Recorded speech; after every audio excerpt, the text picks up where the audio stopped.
Another thing I'm going to do here is make sure that the head has not been messed with and it's not guiding the tape properly. So I created this little mirror cassette here, and we're going to be able to stick it in the machine and be able to actually see the actual tape and the full path of it. So I'll set that in there.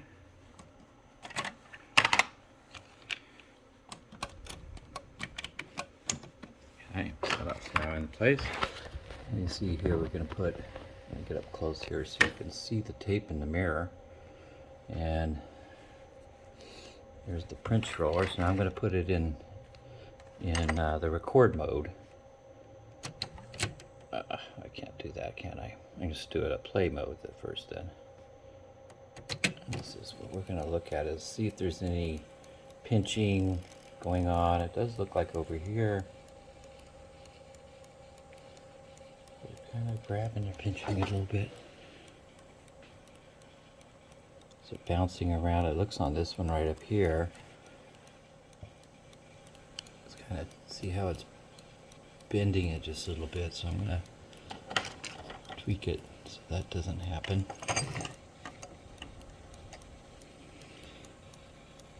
Let's see, where is it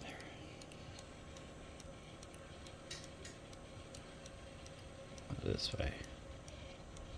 So it goes nice and smooth. There we go. So now it's moving nicely, going across the heads without any issues. Pinch roller over here, just pinching it okay.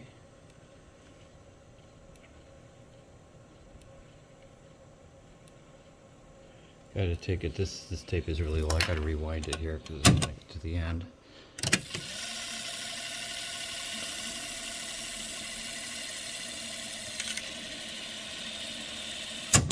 Okay, let's try this. Got a little view over here on this side.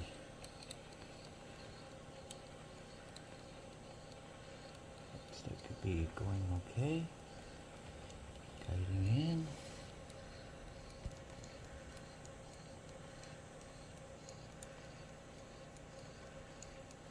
Seems to be pretty good. This tape is really bad. I need to make another one. So I think we're good there.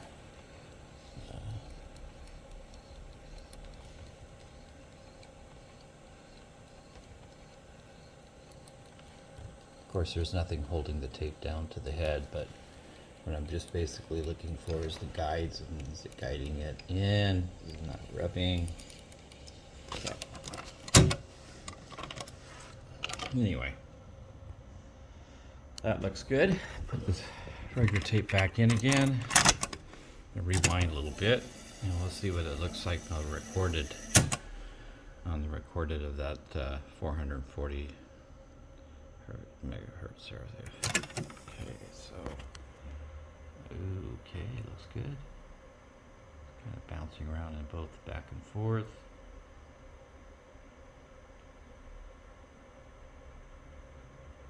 Let's see if I can tweak it just a little bit on this.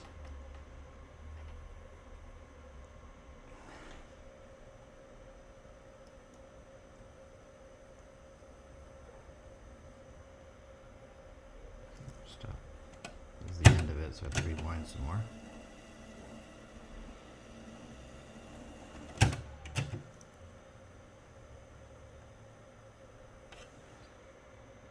I have to play with it. I'm going to do a little bit more. We'll do another recording and see.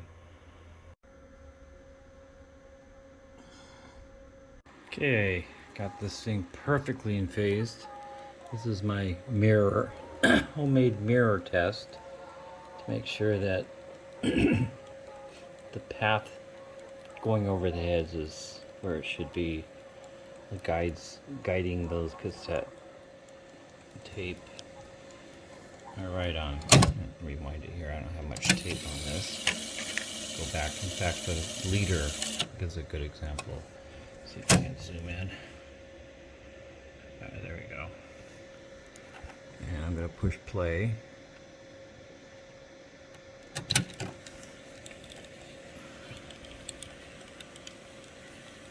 Back again. See if I can get some light on this.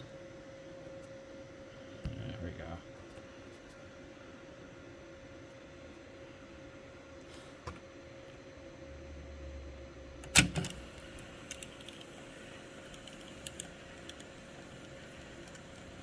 And you can see it in the mirror. The light's shining. You can actually see that it's writing right on pretty good right there on the record. Also, there's nothing pushing down at all.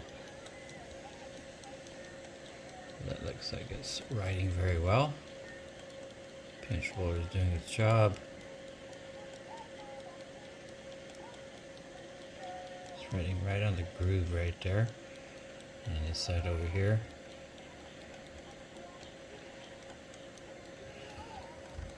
Let's turn that light off.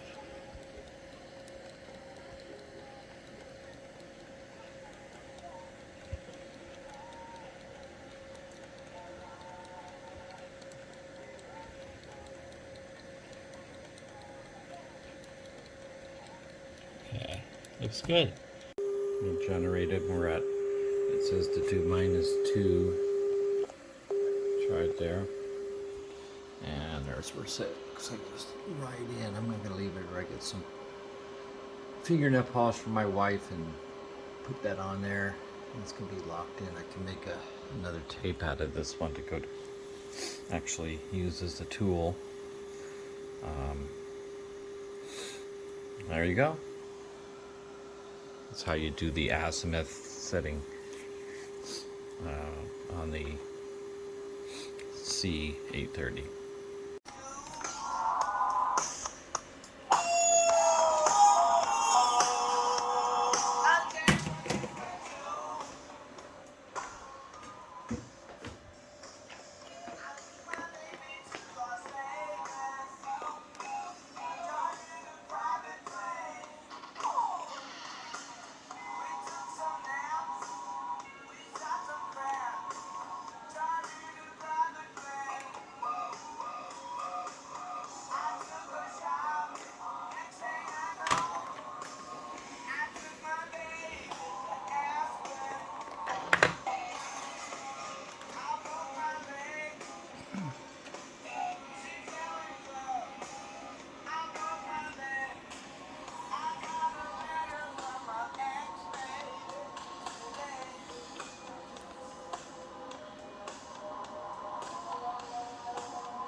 Doesn't get much better than that.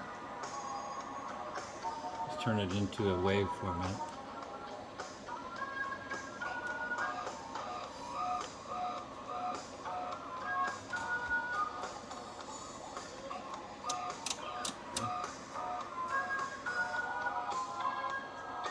That's what it looks like. Get down a little bit.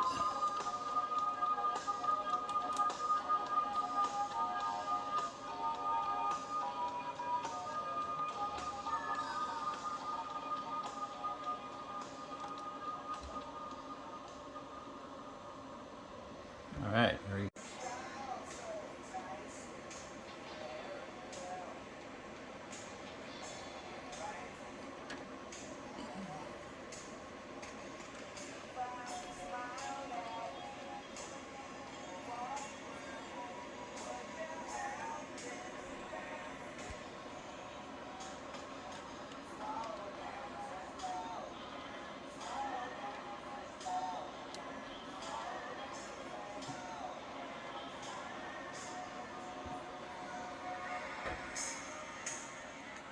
This is a 40 megahertz recording.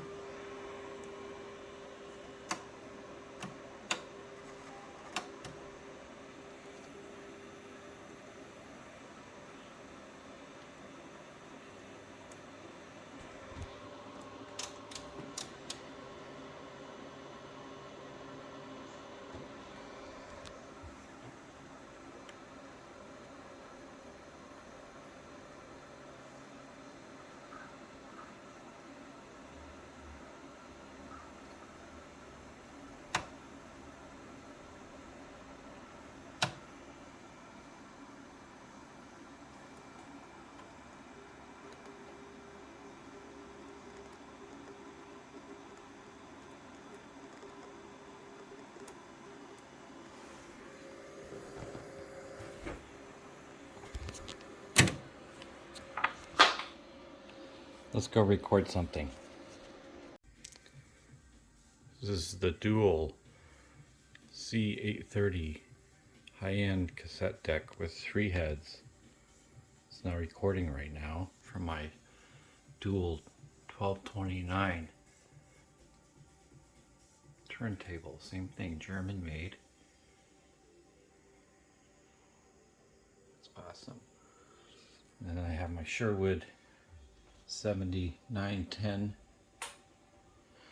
receiver from 1979, 65 watts per channel at 8 ohms. I have 4 ohm speakers on 4 of them, so sounds really nice. You can see right here, it's turned down really low. Just have to turn it up a little bit. And then I have the Pioneer SG 9500 10-band equalizer, along with another dual 1209, a little bit older, but it has a very good cartridge on it. This is a Shure cartridge.